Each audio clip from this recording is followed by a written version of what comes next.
اعوذ باللہ من الشیطان الرجیم بسم اللہ الرحمن الرحیم السلام علیکم ورحمۃ اللہ وبرکاتہ۔ اللہ سبحانہ و تعالی فرماتے ہیں، قسم ہے زمانے کی انسان خسارے میں ہے۔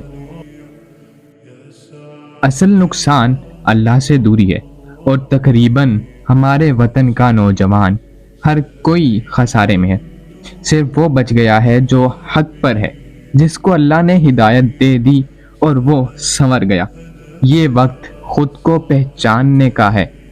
جوانی وہ عظیم نعمت ہے جو اللہ تعالیٰ نے بہت سارے لوگوں کو عطا کی ہوئی ہے۔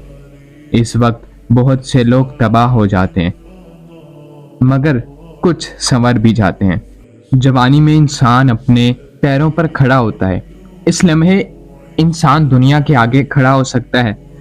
اس وقت کی عبادت اللہ کے ہاں سب سے اہمیت رکھتی ہے، مگر آپ اپنا یہ عظیم وقت تو ضائع کر رہے ہو۔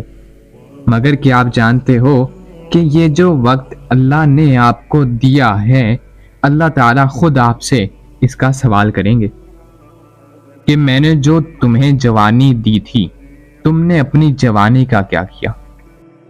تم نے اپنے وقت کا کیا کیا؟ پھر یہ جواب دے پاؤ گے، یا اللہ ہم تو لائف کو انجوائے کر رہے تھے، ہم نے تو اپنی جوانی فلموں، ڈراموں اور گانوں میں گزار دی۔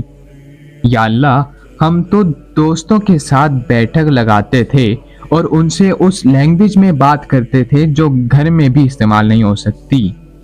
ہم مذاق بھی وہ کیا کرتے تھے جس کے بارے میں رسول اللہ صلی اللہ علیہ وسلم نے فرمایا، جس کو اللہ پر اور روز آخرت پر یقین ہے تو وہ منہ سے کوئی بری بات نہ کرے ورنہ خاموش رہے۔ یا اللہ ہم وہ بات کیا کرتے تھے جس کے بارے میں آپ کے رسول صلی اللہ علیہ وسلم نے فرمایا کہ فحش گوئی سخت دلی سے ہے اور سخت دلی آگ میں ہے، یعنی جہنم میں۔ یا اللہ یہ جوانی ہم نے لڑائی جھگڑوں میں گزاری، آپ کی فل آن نافرمانی کی، جبکہ آپ نے تو منع کیا تھا زمین پر فساد برپا نہ کرنا۔ یا اللہ ہم تو وہ کرتے رہے جو بتانے کے قابل بھی نہیں ہے۔ یار آپ اپنی آخرت تو خراب کر ہی رہے ہو، لیکن آپ کی لائف بھی سپوائل ہو چکی ہے۔ زندگی کو اس قدر نان سیریس نہ لو۔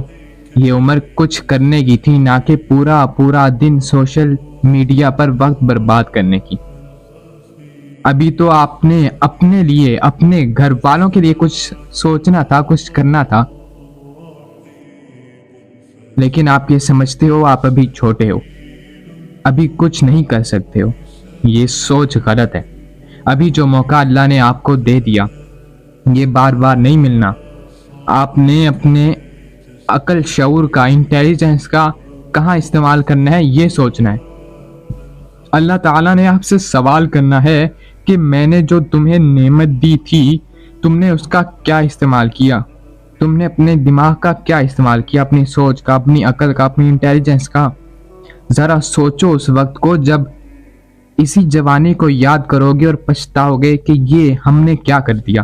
اس وقت کے پچھتانے سے بہتر ہے اپنی لائف میں سیریس ہو جاؤ، ان ٹک ٹاک، یوٹیوب کے چکروں سے نکل آؤ۔ اللہ پاک فرماتے ہیں، یقیناً تمہارے لیے اللہ کے رسول بہترین نمونہ ہیں، اور اس شخص کے لیے جو اللہ اور قیامت کے دن کی امید رکھتا ہو اور اللہ کو کثرت سے یاد کرتا ہو۔